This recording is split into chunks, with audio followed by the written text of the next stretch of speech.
थोड़ा ब्रह्म मुहूर्त में उठना चाहिए। देखो, यदि जीवन को सार्थक करना है तो जिसके शैया में लेटे हुए सूर्य भगवान का उदय हो जाता है, उसकी आयु, बुद्धि, श्री, तेज, बहुत सी बातें नष्ट हो जाती हैं। अगर आपको जीवन में चाहे लौकिक उन्नति प्राप्त करनी हो या पारलौकिक,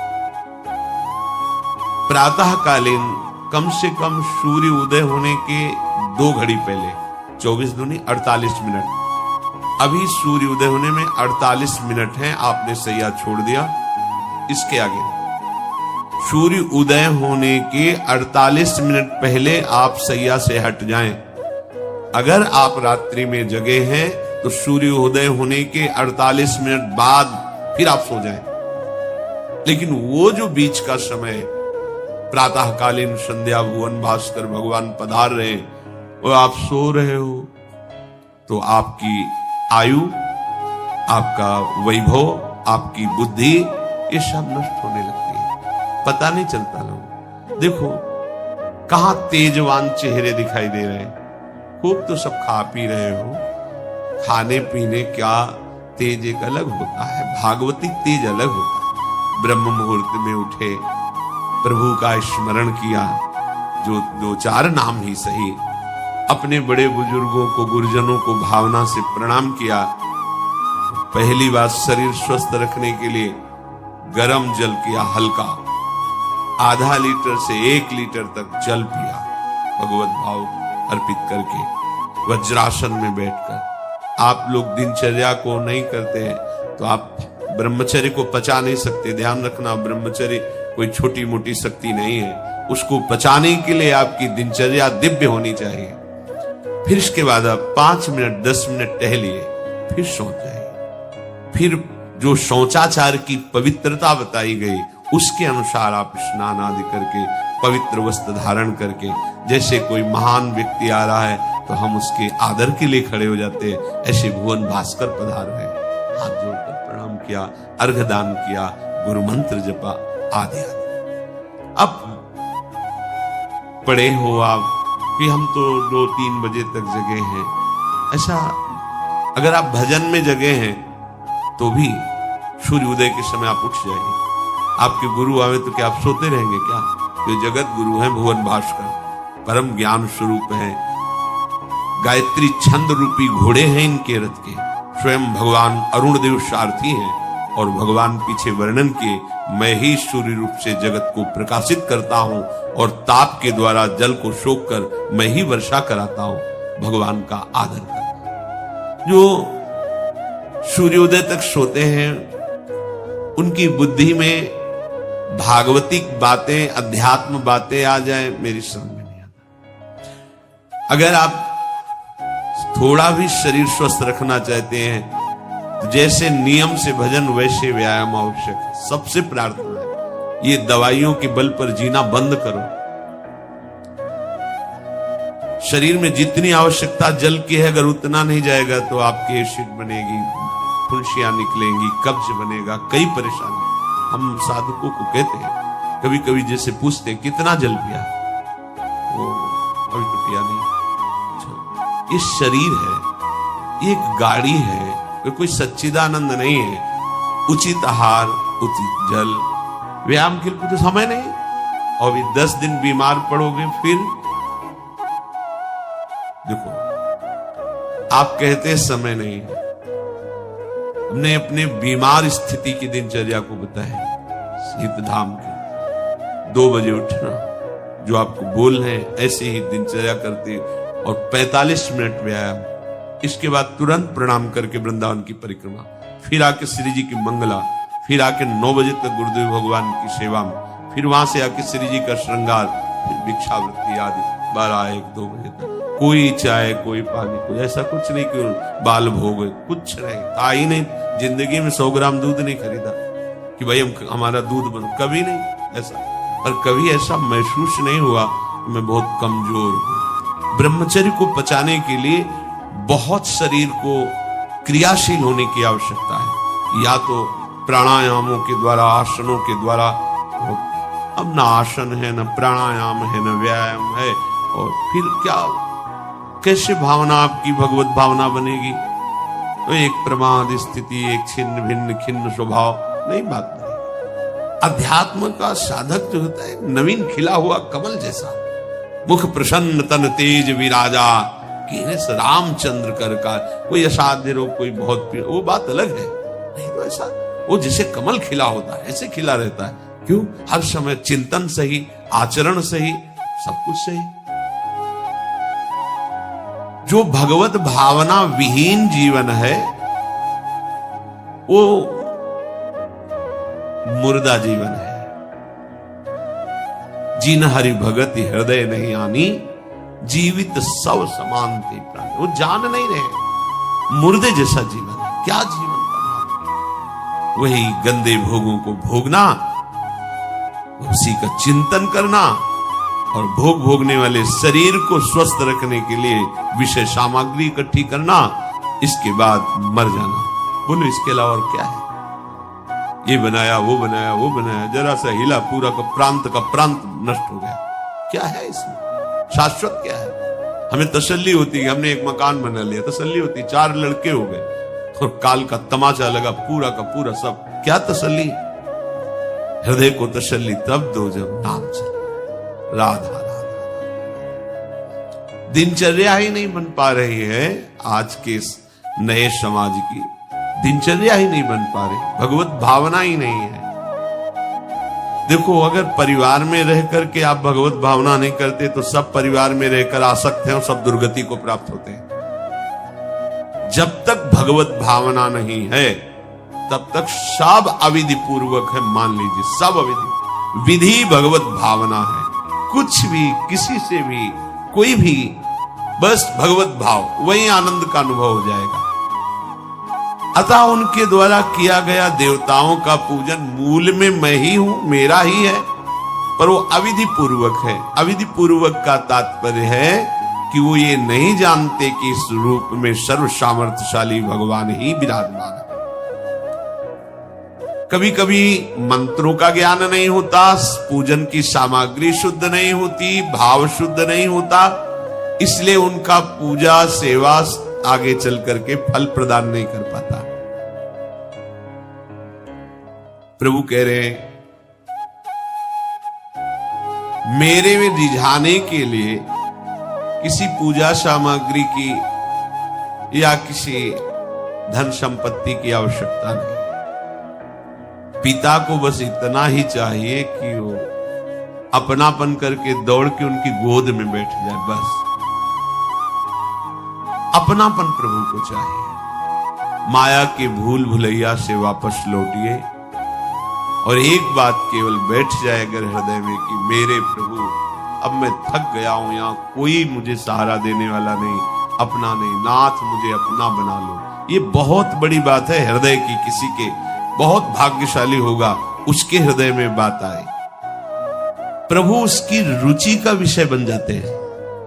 प्रभु जहां वो ऐसा भावना करता है और उसकी रुचि हो जाती है प्रभु में। जैसे हमारी विषयों में रुचि, ऐसे प्रभु में रुचि हो जाती है। अब वो जो भी करता सब पूजा हो जाती है। ये राह से जल्दी सबको समझ में नहीं आता। ध्यान दीजिए, भगवत भावना विहीन आप जो भी कर रहे हैं वो सब अविधि पूर्वक है, भगवान कह रहे हैं। अगर भगवत भावना युक्त है तो जो भी कर रहे हैं सब विधि पूर्वक। कर्माबाई जी ने, एक विधि विधान जानने वाले संत ने जब कहा कि आप तो बिना स्नान में बड़ा अपराध कैसे बना, तो और वो प्रातः अपनी स्नान आदि दिनचर्या करने लगी तो विलंब हुआ। फिर खिचड़ी अमनिया की ठाकुर जी को, ठाकुर जी आए गोद में बैठ के, एक कवल ही पाए कि उधर पर्दा, भाग के ठाकुर जी गए। खिचड़ी लगी थी, पार्षदों ने कहा जय जय, तो अभी भोग ही नहीं पधराया। फिर और बोले कर्मा भाई है ना, वो मुझे भोग लगाती, और पता नहीं उस महात्मा ने क्या समझा दिया विधि विधान, वो भोरी भारी हमारी भक्ता, वो अब नहाने धोने में समय लगाने लगी, इसलिए आज विलंब। देखो तुम जाओ और उनसे कह दो हम विधि विधानों से फंसने वाले नहीं, विधि विधान हमें कोई फांस नहीं सकता है। एक प्रेम फांस है जिसमें मैं फंस जाता हूं। बिना किसी बंधन के अगर ये बंधते हैं उसका नाम है प्रेम डोरी। जय श्री भट्ट प्रेम रस बंधन, क्यों छूटे दृढ़ फंद, बसो मेरे नैनन में दो चंद। ये बात सबकी समझ है। जाओ उनको कह दो जैसे वो बनाती थी वैसे बना। पूरा अविधि है। अगर शास्त्रीय सिद्धांत से दे देखो अविधि है, पर वो महान विधि है जो भगवान को आसक्त कर लिया। कौन सी विधि? मेरे अपने प्रभु, मेरे प्यारे रात में भूखे रहते होंगे, ये भाव। भगवत भाव विहीन जितना जो कुछ आप कहोगे कि कैसे अविधि पूर्वक भगवान कह रहे हैं। देखो, जब मथुरा के ब्राह्मणों को भगवत पार्षद सखाओं ने निवेदन किया कि भगवान श्री कृष्ण और बलराम आज इधर ही गाय चराने आए हैं और वो भूखे हैं, आप थोड़ा सा कुछ भोजन सामग्री दे दीजिए। ऐसे देखा कि ग्वारिया है, बात ही नहीं की, अधिकारी ही नहीं समझा, बात का अधिकारी नहीं समझा। ऐसा नहीं कि इनको पता न चला हो कि भगवान का अवतार है, क्योंकि जब भगवान अवतरित हुए सबको पता था कि भगवान अवतरित हुए हैं। प्रायः सबको पता, सब जैसे वायु शीतल चलती तो सबके अंगों में लगती है, इसलिए महान प्रकृति उल्लसित होकर नृत्य कर रही थी आनंद में जब भगवान का प्रादुर्भाव हुआ। और उन्होंने बाद में स्वीकार किया कि मैंने महापुरुषों से सुना था कि भगवान पधारे हैं, पर मेरा कितना दुर्भाग्य कि वो स्वयं यज्ञ भोक्ता भगवान आगे जैसे कह रहे, आम ही सर्व यज्ञानाम भोक्ता च प्रभुरेव च, समस्त यज्ञों का भोक्ता मैं हूं। स्वयं समस्त यज्ञों की भोक्ता मांग रहे और वो यज्ञ करने वाले ब्राह्मण अनादर कर रहे हैं। हुई ना विधि। और उन्होंने स्वीकार किया है कि मुझे चारों वेदों का ज्ञान है, गायत्री का अनुष्ठान, त्रिकाल संध्या, जितना भी शास्त्रीय सिद्धांत सब पालन करता हूं, पर सबके लिए उन्होंने एक शब्द प्रयोग किया, धिक्कार है मेरे ज्ञान को, धिक्कार है मेरी पवित्रता को, धिक्कार है। स्वयं यज्ञ भोक्ता भगवान मांगे और हमने बात भी नहीं की। पर अहो भाग्य हमारे कि हमारी पत्नियां ऐसी निकली जो हमारी बात बन गई, भगवत साक्षात्कार करने वाली। वहां कौन सी विधान का पालन कर रही? एक ही विधान केवल, अपने श्याम सुंदर मेरे प्रभु की चर्चा सुनकर प्रभु में आसक्ति हुई, आसक्ति ने प्रभु का साक्षात्कार करा दिया। भगवत भावना विहीन बड़े से बड़ा कार्य प्रभु को बिल्कुल पसंद नहीं। दुर्योधन ने दुशासन के महल में ऐसी भोग सामग्रियों का रचना करवाया था कि देवराजेंद्र भी ललचा जाए, और मूल उद्देश्य था कि श्री कृष्ण को रिझा लेंगे, अपने पक्ष में कर लेंगे। प्रभु ने उनसे वार्ता जब संधि की तो उन्होंने कहा कि बिना युद्ध के 5 गांव की बात क्या, सुई के अग्रभाग भी नहीं दे सकता, सुई के अग्रभाग भर भी जमीन नहीं दे सकता।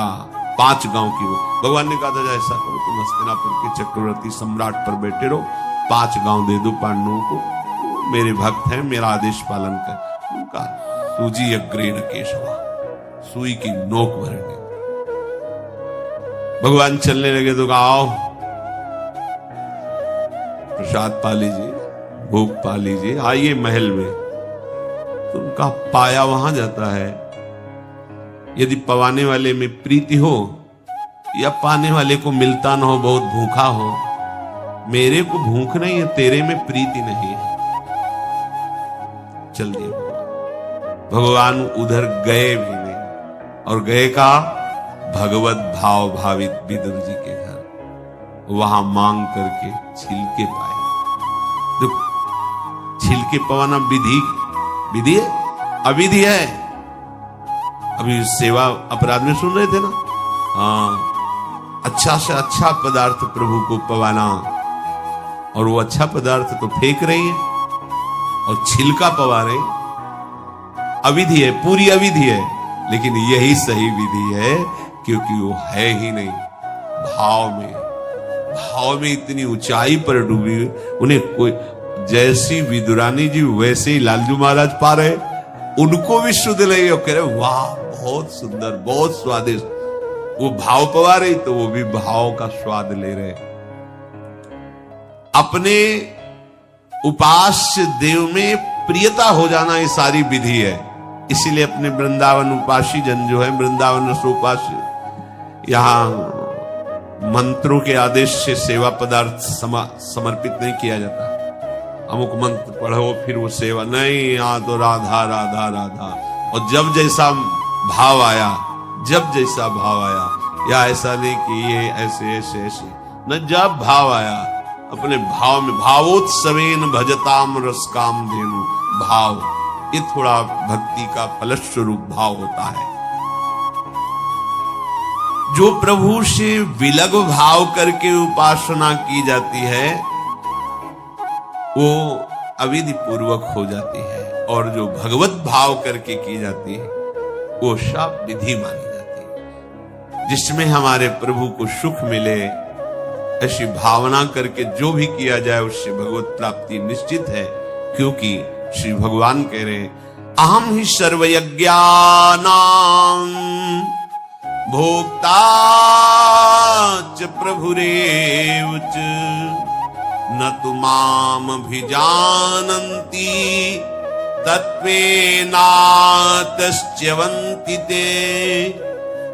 क्योंकि सब यज्ञों का भोक्ता मैं हूं, मैं सबका स्वामी हूं, परंतु ये जो मेरे से विमुख है ये ऐसा नहीं जानते, ये मुझे तत्व को नहीं जानते, इसलिए ये अन्य भावना किया करते हैं। जो मेरे को नहीं जानते हैं, मेरे भाव से नहीं है, वो कुछ भी करें उनका पतन ही होता है।